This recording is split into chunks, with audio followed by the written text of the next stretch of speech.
reste à examiner si les choses matérielles existent. Maintenant, je sais au moins qu'elles peuvent exister en tant qu'objet des mathématiques pures, puisqu'ainsi je les perçois clairement et distinctement.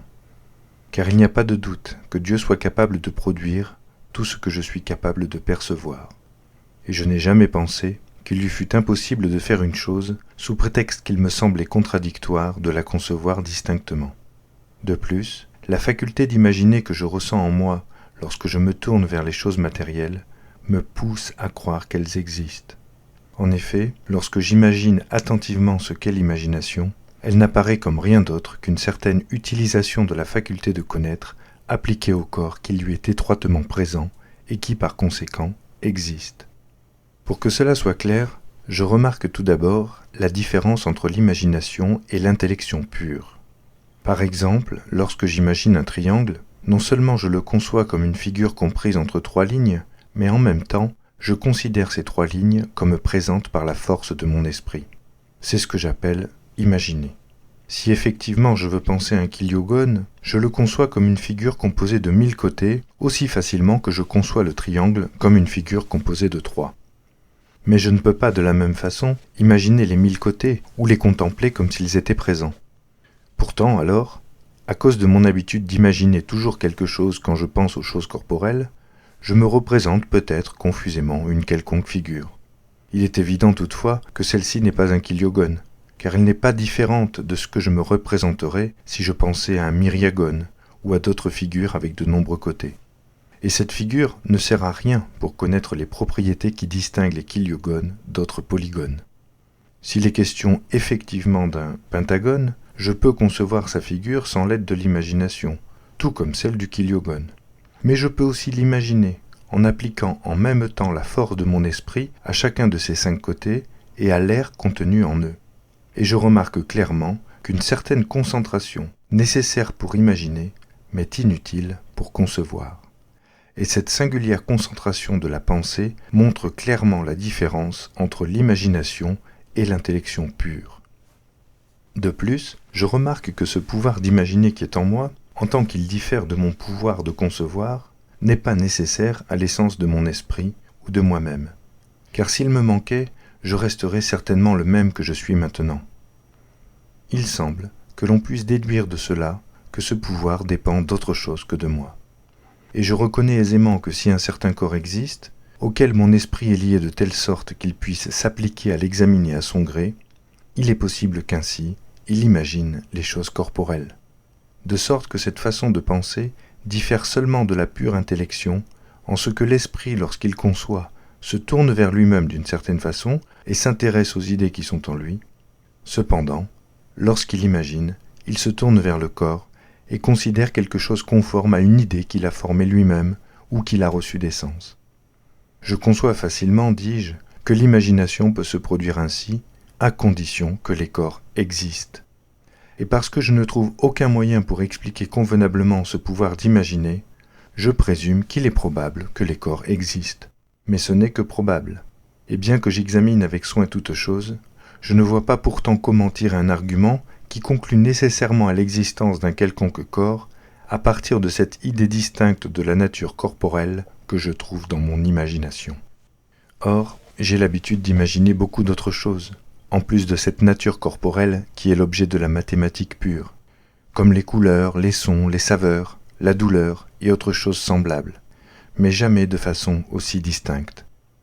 Comme je les perçois mieux par les sens, grâce auxquels, avec l'aide de la mémoire, elles parviennent à mon imagination, il serait bon, pour en traiter avec plus de pertinence, d'étudier comment les sens agissent, en regardant si, à partir des idées que je perçois au moyen de cette façon de penser que j'appelle sentir, je peux avoir un argument certain sur l'existence des choses corporelles. D'abord, je me rappellerai quelles sont les choses que je croyais être vraies auparavant, comme étant reçues par les sens, et pour quelles raisons je croyais cela. Ensuite, j'examinerai quelles sont les causes pour lesquelles je les ai révoquées en doute. Enfin, je considérerai ce que je dois en croire maintenant. Tout d'abord donc, j'ai senti que j'avais une tête, des mains, des pieds, et tous les autres membres dont le corps est constitué, que je considérais soit comme une partie de moi-même, soit peut-être aussi comme l'ensemble de ma personne.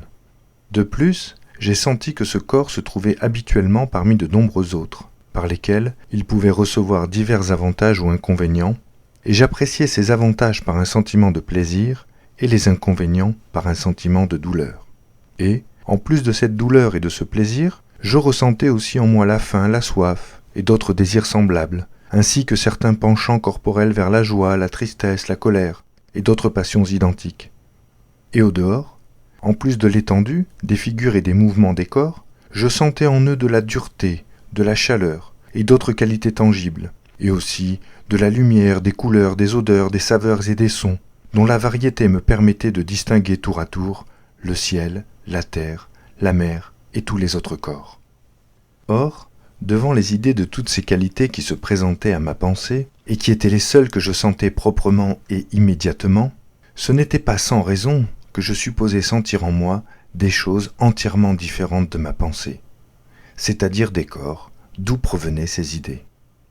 En effet, je voyais qu'elles se présentaient à moi sans mon consentement, à tel point que je ne pouvais sentir aucun objet, bien que je le veuille, s'il ne se présentait à l'organe d'un de mes sens, et qu'il m'était impossible de ne pas le sentir lorsqu'il était présent.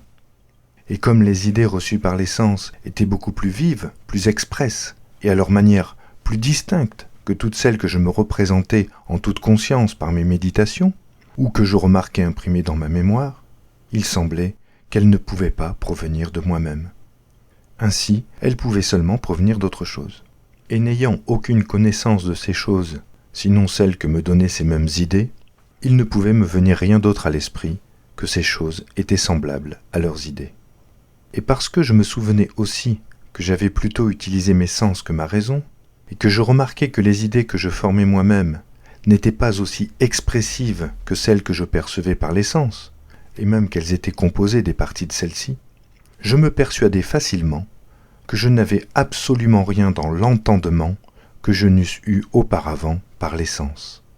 Et je croyais, non sans raison, que ce corps que j'appelais mien par un droit particulier m'appartenait plus que n'importe quel autre, car je ne pouvais jamais en être séparé comme des autres corps. Je sentais de l'appétit et des passions en lui et pour lui. Et enfin, je remarquais de la douleur et des picotements de plaisir dans toutes ses parties, et non dans celles des corps extérieurs à lui. Pour quelle raison savais-je à partir de là que le sentiment de douleur était suivi de tristesse, et que la joie naissait des picotements de plaisir? Ou pourquoi ce je ne sais quel tiraillement de l'estomac que j'appelle faim me conseille de me nourrir, et la sécheresse du gosier me donne envie de boire, et ainsi de suite. Je ne pouvais totalement en rendre raison, sinon que la nature me l'enseignait ainsi. Car il n'y a aucun rapport, du moins que je conçoive, entre ce tiraillement et le désir de manger, ni non plus entre le sentiment d'une chose causant de la douleur et la pensée de tristesse issue de ce sentiment.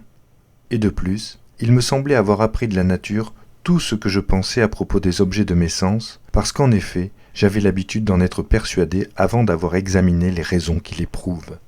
Mais peu à peu, de nombreuses expériences ébranlèrent toute la confiance que j'avais mise dans les sens. Car quelquefois, des tours que j'avais vues rondes de loin apparaissaient carrées vues de près, et les immenses statues élevées sur leur sommet me paraissaient petites vues du sol. Et en d'innombrables expériences identiques, j'ai remarqué de l'erreur dans les jugements fondés sur les sens externes. Et pas seulement d'ailleurs pour les sens externes, mais aussi pour les sensations internes. Car qu'est-ce qui peut être plus intime que la douleur? De plus, j'ai appris autrefois, par les gens amputés des jambes ou des bras, qu'il leur semblait encore quelquefois sentir de la douleur dans la partie du corps qui leur manquait. C'est pourquoi je ne pouvais être totalement certain d'avoir mal à un de mes membres, quoique je sentisse de la douleur en lui. En outre, j'ai ajouté récemment à ces raisons de douter 2 autres plus générales. La première était que je n'ai jamais rien cru sentir en étant éveillé, que je ne puisse quelquefois supposer sentir en dormant. Comme je ne croyais pas que les choses que je supposais sentir durant le sommeil provenaient de choses hors de moi, je ne voyais pas pourquoi j'aurais plutôt cru celles qu'il me semblait sentir en étant éveillé. Et la seconde raison était que je ne voyais rien qui s'opposait à ce que je sois constitué d'une nature telle que je me trompasse même dans les choses qui m'apparaissaient les plus véridiques, puisque jusqu'à présent, j'ignorais ou je faisais semblant d'ignorer l'auteur de ma naissance. Et quant aux raisons qui m'avaient auparavant persuadé de la vérité des choses sensibles, je n'avais aucune difficulté à les réfuter. En effet, comme la nature semblait me pousser à beaucoup de choses dont la raison me détournait, je ne croyais pas accorder beaucoup de confiance à ce que la nature m'enseignait. Et bien que les perceptions de mes sens ne dépendent pas de ma volonté, je ne pensais pas en conclure pour cela qu'elles provenaient de choses extérieures à moi, car il y a peut-être en moi-même une faculté, inconnue de moi pour l'instant, qui en soit la cause. Mais maintenant, que je commence à mieux me connaître moi-même et à mieux connaître l'auteur de ma naissance, je ne pense pas que je doive imprudemment admettre tout ce que les sens semblent nous enseigner, ni non plus tout révoquer en doute. Premièrement, puisque je sais que tout ce que je conçois clairement et distinctement peut être produit par Dieu tel que je le conçois, il suffit que je conçoive clairement et distinctement une chose sans une autre pour être certain que l'une est différente de l'autre, car elles peuvent être établies séparément, au moins par Dieu. Et peu importe par quelle puissance se fait cette séparation pour les juger différentes. Et de là, puisque je sais avec certitude que j'existe, et que cependant, je remarque que rien d'autre n'appartient nécessairement à ma nature ou à mon essence, si ce n'est que je suis une chose pensante, je conclus directement que mon essence consiste uniquement en cela, être une chose pensante. Et bien que peut-être, ou plutôt certainement, comme je le dirai tout à l'heure, j'ai un corps auquel je suis très étroitement uni, toutefois, parce que d'une part, j'ai une idée claire et distincte de moi-même en tant que je suis une chose qui pense, et non spatiale, et que d'autre part, j'ai une idée distincte du corps en tant que chose étendue et qui ne pense pas, il est certain que je suis effectivement une chose différente de mon corps et que je peux exister sans lui. De plus, je trouve en moi des facultés qui sont des façons de penser particulières, les facultés d'imaginer et de sentir, sans lesquelles je peux me concevoir tout entier clairement et distinctement, mais non pas elles sans moi, c'est-à-dire sans une substance intelligente où elles se trouvent. En effet, elles contiennent dans leur concept formel une signification par laquelle je les distingue de moi, comme je distingue les modes d'une chose et la chose. Je reconnais aussi avoir quelques autres possibilités, comme celle de me déplacer, de prendre des postures diverses, et d'autres semblables qui, pas plus que les précédentes, ne peuvent être conçues sans une quelconque substance où elles demeurent, ni par conséquent exister sans elles. Mais il est évident que si elles existent, elles doivent demeurer dans une substance corporelle ou étendue, et non dans une substance intelligente, car elles contiennent dans leur concept clair et distinct une certaine étendue et aucune intelligence. De plus, il y a en moi une faculté passive de sentir, ou de recevoir et connaître les idées des choses sensibles, qui me serait inutile s'il n'existait pas une faculté active, en moi ou en autrui, qui produirait ou formerait ces idées. Or, cette dernière faculté ne peut pas être en moi, car elle ne présuppose pas d'intelligence, et que ces idées apparaissent sans ma coopération et même souvent contre mon gré. Il reste donc qu'elle existe dans une certaine substance différente de moi, dans laquelle toute la réalité, qui est objectivement dans les idées produites par cette faculté, doit être contenue formellement ou éminemment, comme je l'ai déjà remarqué. Et soit cette substance est un corps, c'est-à-dire une nature corporelle, dans laquelle est contenu formellement et effectivement tout ce qui est objectivement dans les idées, soit c'est Dieu ou quelque autre créature plus noble que le corps, dans laquelle tout cela est éminemment contenu.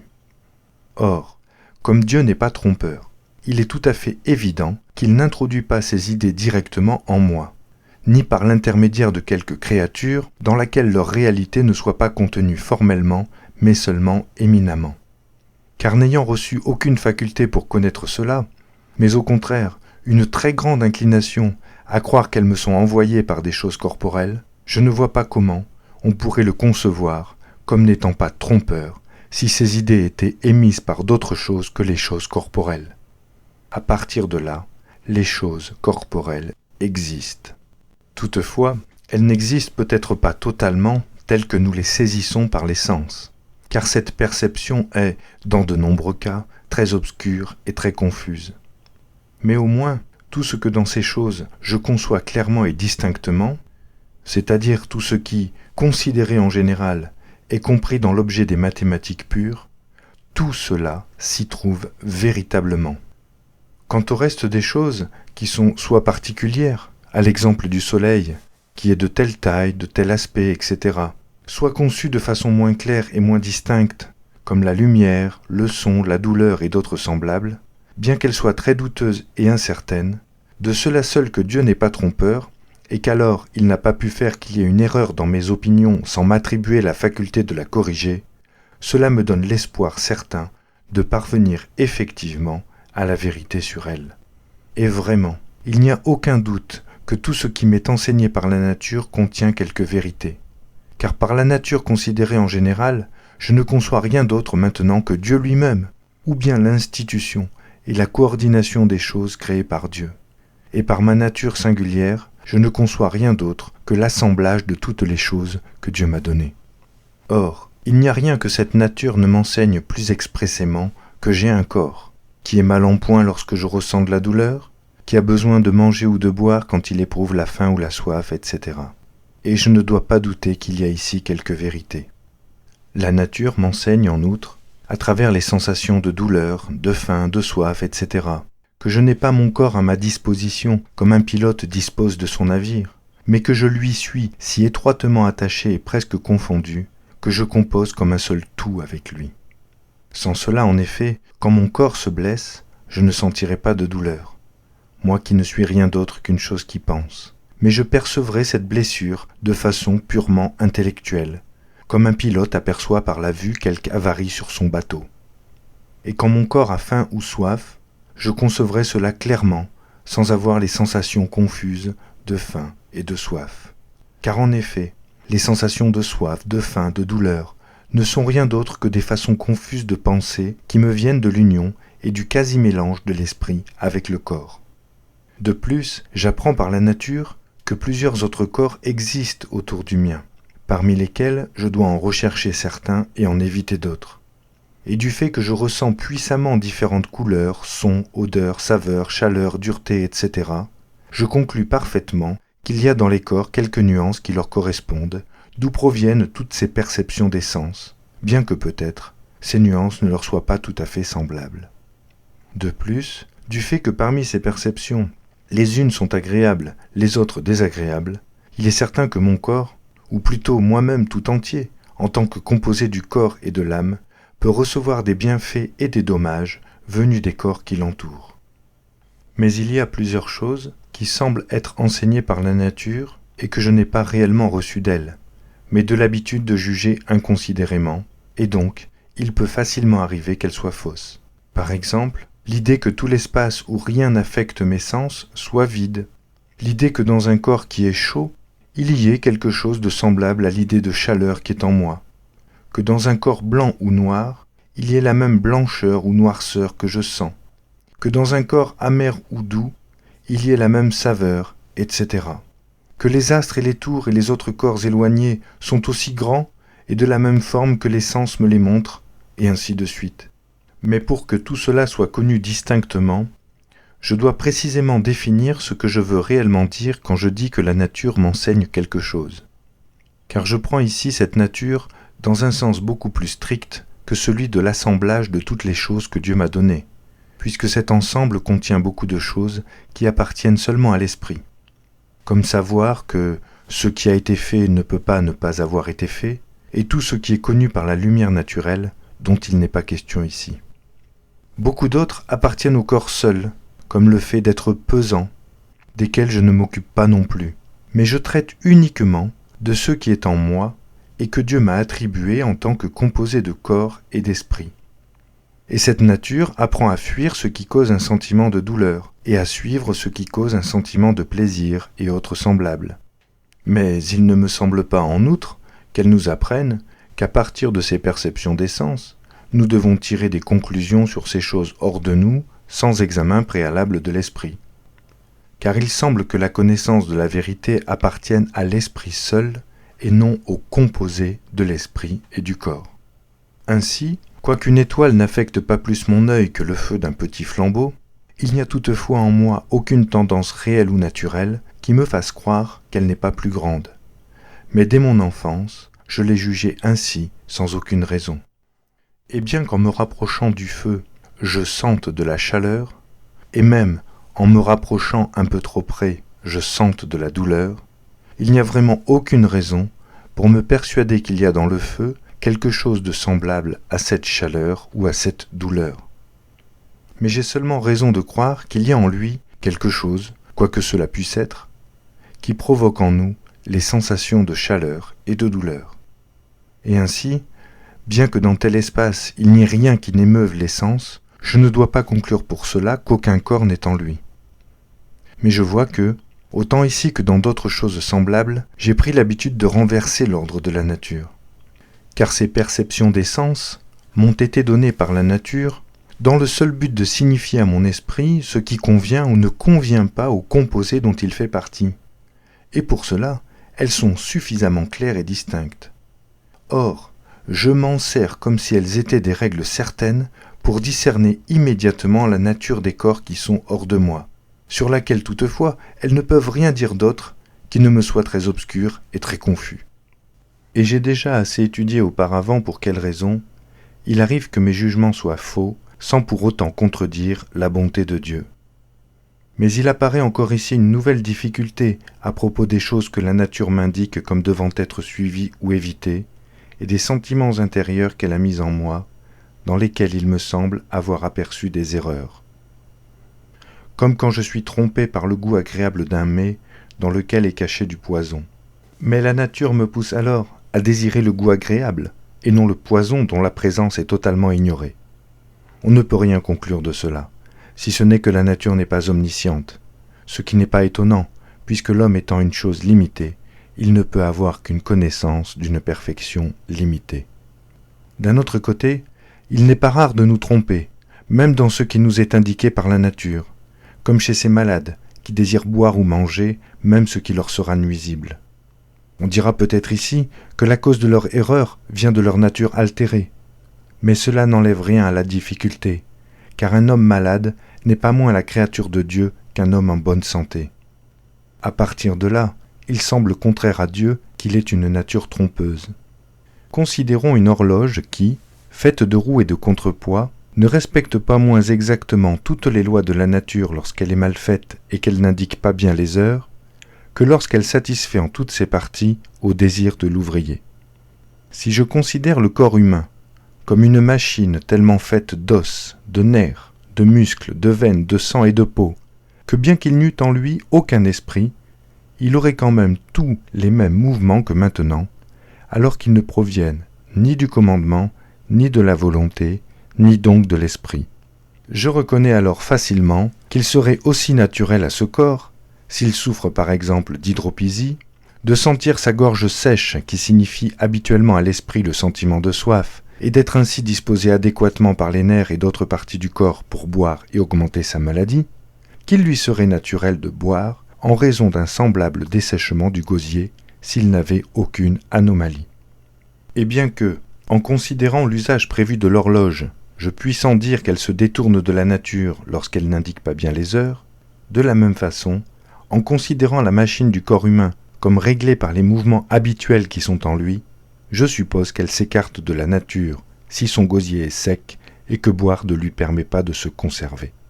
Je vois bien que cette dernière acception de la nature diffère beaucoup de l'autre. En effet, celle-ci n'est rien d'autre qu'une dénomination extérieure à la chose et issue de ma pensée, comparant un homme malade et une machine mal faite, avec l'idée d'un homme en bonne santé et d'une horloge bien faite. Alors que par l'autre acception, je conçois quelque chose qui se rencontre vraiment dans les choses et qui ainsi n'est pas dénué de vérité. Et certes, même si en considérant la souffrance du corps hydropique, ce n'est qu'une dénomination extérieure lorsqu'on dit que sa nature est corrompue et qu'ayant la gorge sèche, il n'a cependant pas besoin de boire, toutefois, en considérant le composé ou l'union de l'esprit et du corps, ce n'est pas une pure dénomination, mais une véritable erreur de la nature en ce qu'il a soif quand boire lui est nuisible. Il reste à savoir de quelle manière la bonté de Dieu n'empêche pas que la nature ainsi considérée soit trompeuse. C'est que, avant tout, je remarque une grande différence entre l'esprit et le corps. Le corps est par nature toujours divisible. L'esprit est totalement indivisible. En effet, Quand je considère cela, c'est-à-dire moi-même en tant que chose pensante, je ne peux distinguer aucune partie en moi, mais je conçois seulement une chose unique et entière. Et bien qu'il semble que le corps entier soit uni à l'esprit entier, je peux sectionner toutefois un pied ou un bras, ou une quelconque partie du corps, sans que pour cela quelque chose soit ôté à mon esprit. Et les facultés de vouloir, sentir, concevoir, etc. ne peuvent être dites ces parties, car c'est le même esprit dans son intégralité, qui veut, qui sent, qui conçoit, etc. Au contraire, il n'y a vraiment aucune chose corporelle ou étendue que je puisse penser, et qui ne puisse se diviser facilement en parties par la pensée, et donc que je ne conçoive comme divisible. Cela seul suffit pour m'apprendre que l'esprit est totalement différent du corps, si d'ailleurs je ne l'avais pas encore suffisamment appris. Je remarque ensuite que l'esprit n'est pas affecté immédiatement par toutes les parties du corps, mais seulement par le cerveau, ou peut-être par une de ses plus petites parties, c'est-à-dire celle que l'on appelle le sens commun, laquelle chaque fois qu'elle est disposée de la même façon, montre la même chose à l'esprit, bien que les autres parties du corps puissent avoir une position différente, comme le montrent des expériences innombrables qu'il n'est pas besoin de mentionner ici. De plus, je remarque que cette nature corporelle est telle qu'aucune partie ne peut être mue par une autre partie un petit peu éloignée, sans qu'elle ne puisse l'être aussi de la même façon par les parties qui sont entre les deux, même lorsque cette partie plus éloignée n'agit pas. Soit par exemple la corde A, B, C, D. Si on tire sur la corde en son extrémité D, la partie A ne sera pas remuée d'une autre façon que celle dont elle serait mue si l'on tirait une des parties intermédiaires B ou C et que la dernière A restait immobile. Pour la même raison, quand je ressens de la douleur au pied, la physique m'apprend que ce sentiment provient du travail des nerfs répandus à travers le pied qui sont déployés comme des cordes, de là jusqu'au cerveau. Lorsque les nerfs sont tirés au niveau du pied, ils tirent aussi en même temps l'endroit du cerveau d'où ils viennent et auquel ils aboutissent, et ils y excitent un certain mouvement institué par la nature pour faire sentir une douleur à l'esprit comme si elle venait du pied. Mais parce que les nerfs doivent traverser le tibia, la cuisse, les reins, le dos et le cou pour parvenir des pieds jusqu'au cerveau, il peut arriver que, bien que les parties qui sont dans le pied ne soient pas remuées, mais seulement certaines qui passent par les reins ou par le cou, cela excite néanmoins les mêmes mouvements dans le cerveau que ceux qui se produiraient dans le pied lui-même. De cela, il en résulte que l'esprit ressente la même douleur, et il faut juger ainsi de n'importe quelle autre sensation. Enfin, je remarque que, puisque chaque chose ne produit qu'un seul sentiment qui affecte immédiatement l'esprit à partir des mouvements qui sont dans la partie du cerveau, on ne peut rien trouver de mieux que ce mouvement parmi tous les sentiments qu'il peut causer, qui permettent le plus et le plus souvent la conservation de la santé de l'homme. Il est prouvé par l'expérience que les sens sont placés ainsi en nous par la nature. Et de là, rien ne peut être découvert en eux qui ne témoigne de la puissance et de la bonté de Dieu. Ainsi, par exemple, lorsque les nerfs qui sont dans le pied sont remués de façon véhémente et plus souvent qu'à l'ordinaire, leur mouvement atteignant les profondeurs du cerveau à travers la moelle épinière donne le signal à l'esprit d'une certaine impression, à savoir la douleur, comme si elle existait dans le pied. L'esprit est incité à faire tout ce qu'il peut pour en chasser la cause dangereuse pour le pied. Il est vrai que Dieu aurait pu constituer la nature humaine de façon à ce que ce même mouvement dans le cerveau indiquât tout autre chose à l'esprit, à savoir qu'il se fît se sentir lui-même comme s'il était dans le cerveau, ou comme s'il était dans le pied, ou dans un quelconque endroit intermédiaire, ou finalement tout autre chose. Mais rien de tout cela n'aurait aussi bien conduit à la conservation du corps. De la même façon, lorsque nous avons besoin de boire, il se forme une sécheresse dans la gorge, remuant ses nerfs, et à travers eux, les parties intérieures du cerveau. Et ce mouvement fait ressentir à l'esprit le sentiment de soif, parce que rien ne nous est plus utile, en cette occasion, que de savoir que nous avons besoin de boire pour la conservation de la santé. Il en est de même pour de nombreuses autres choses. À partir de là, il est tout à fait manifeste que, sans contredire l'immense bonté de Dieu, il est impossible que la nature humaine, en tant que composée de corps et d'esprit, ne se trompe pas, quelquefois. En effet, s'il y a quelque cause qui excite, non pas dans le pied mais dans une partie du nerf qui s'étend du pied jusqu'au cerveau lui-même, le même mouvement qui se fait habituellement lorsque le pied est incommodé, on sentira de la douleur comme si elle était dans le pied, et le sentiment sera naturellement erroné. Parce qu'un même mouvement dans le cerveau ne pouvant causer dans l'esprit qu'un même sentiment, et ce sentiment étant beaucoup plus excité par une cause qui blesse le pied que par une autre qui existe ailleurs, il est raisonnable qu'il indique toujours à l'esprit plutôt la douleur du pied que celle d'une autre partie.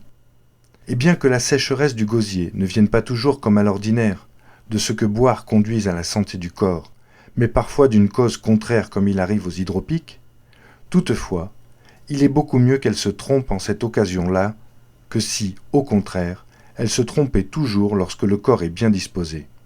Et ainsi de suite pour le reste. Et cette considération m'est extrêmement utile, non seulement pour m'aviser de toutes les erreurs dont ma nature est responsable, mais aussi pour les corriger et les éviter plus facilement. Car sachant que les sens m'indiquent plus souvent le faux que le vrai concernant les agréments du corps, je peux toujours utiliser plusieurs d'entre eux pour examiner une même chose. Et de plus, grâce à ma mémoire qui relie les choses présentes aux précédentes, et de mon entendement qui a déjà découvert toutes les causes de mes erreurs, je ne dois plus craindre maintenant de rencontrer des erreurs dans ce qui m'est quotidiennement représenté par les sens. Et je dois rejeter comme ridicules les doutes hyperboliques des jours précédents, et plus particulièrement l'incertitude concernant le sommeil, que je ne pouvais pas distinguer de la veille. Maintenant, en effet, je remarque une différence considérable entre les deux. Notre mémoire ne peut jamais relier nos songes entre eux, ni avec le reste de notre vie comme elle le fait avec ce qui nous arrive en étant éveillé. En effet, si quelqu'un quand je veille m'apparaissait soudainement et disparaissait aussitôt, comme cela arrive en dormant, sans que je puisse voir d'où il vient ni où il va, j'aurais raison de juger que c'est une vision ou un être imaginaire formé dans mon cerveau plutôt qu'un homme véritable. Mais lorsque j'aperçois quelque chose et que je sais distinctement d'où cela vient, où et quand cela a lieu, et que je le relie sans aucune interruption à tout le reste de ma vie, je suis certain que cela m'arrive en étant éveillé et non dans le sommeil. Et je ne dois même pas douter de ces choses-là, si après avoir rassemblé tous mes sens, ma mémoire et mon entendement, aucune de ces facultés ne contredit les autres. Car, puisque Dieu n'est pas trompeur, il en découle que je ne me trompe pas sur ce genre de choses. Mais parce que les contraintes des affaires quotidiennes ne nous laissent pas toujours le temps de les examiner soigneusement, il faut avouer que la vie humaine est souvent sujette à l'erreur à l'égard des choses particulières. Et il faut bien là reconnaître la faiblesse de notre nature.